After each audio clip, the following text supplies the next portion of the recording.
Hi friends, வாங்க மக்களே. இன்றைக்கி நம்ம யூடியூப் சேனல் என்ன வீடியோ பார்க்க போகிறோம்னு பார்த்தீங்கன்னாக்கா, தமிழ்நாடு நுகர்வோர் பொருள் வாணிப கழகத்தில் உங்களுக்கு வேகன்சி அனௌன்ஸ் பண்ணியிருக்காங்க. எங்கன்னு பார்த்தீங்கன்னா, மண்டல அலுவலகம் செங்கல்பட்டுலேருந்து விட்டுருக்காங்க. புதிய மாவட்ட ஆட்சியர் அலுவலகம் 2வது தளம் ஏ பிளாக் வெம்பாக்கம் செங்கல்பட்டுலேருந்து கொடுத்துருக்காங்க. உங்களுக்கு என்ன வேகன்சின்னு பார்த்தீங்கன்னாக்கா, தமிழ்நாடு நுகர்பொருள் வாணிப கழகம் செங்கல்பட்டு மண்டலத்தில் நேரடி கொள்முதல் மூலம் முதல் நிலையங்களில் பணிபுரிய பருவகால காலி பணியிடங்களும் முதல் நிலை மண்டல மேலாளர் மண்டல அலுவலகம் தமிழ்நாடு நுகர்பொருள் வாணிபக் கழகம் புதிய மாவட்ட ஆட்சியர் அலுவலகம் 2வது தளத்திலிருந்து வெண்பாக்கம் செங்கல்பட்டு இந்த முகவரிக்கு 1/7/2025 அன்று தேதி 18 வயது பூர்த்தியடைந்த கீழ்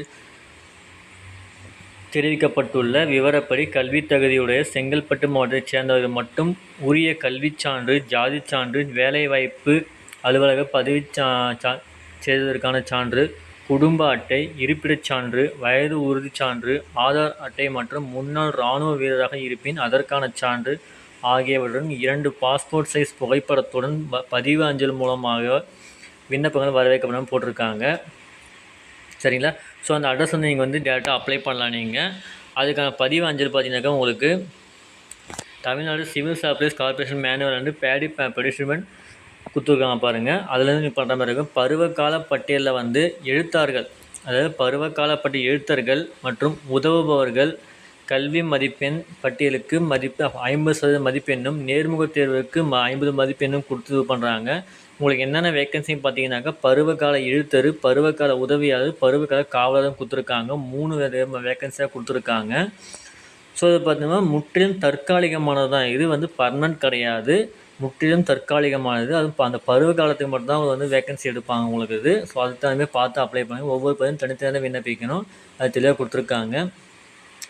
எத்தனை வேக்கன்சி இருக்குதுன்னு பார்த்தீங்கன்னாக்கா, பருவகால எழுத்தர்கள் 80 வேக்கன்சி தான் இருக்குது. பருவகால உதவியாளருக்கும் 80 வேக்கன்சி தான் இருக்குது.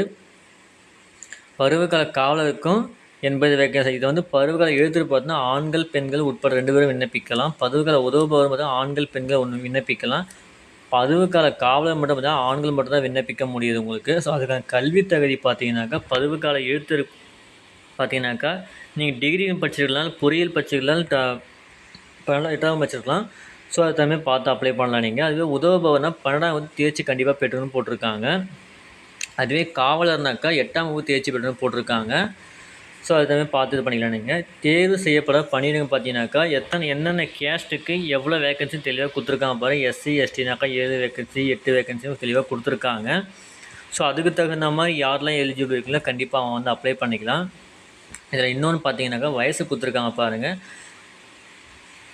பருவகால எழுத்தர் பார்த்தீங்கன்னா எஸ்சி எஸ்டியாக இருந்தால் 37 வயசாகவும், எம்பிசி பிசியாக இருந்தால் 34 வயசாகவும், ஓசியாக இருந்தால் 32 வயசும் கொடுத்துருக்காங்க. அதுவே பருவகால உதவுபவர்னாக்கா அதே தான் கொடுத்துருக்காங்க. 37, 34, 32 கொடுத்துருக்காங்க.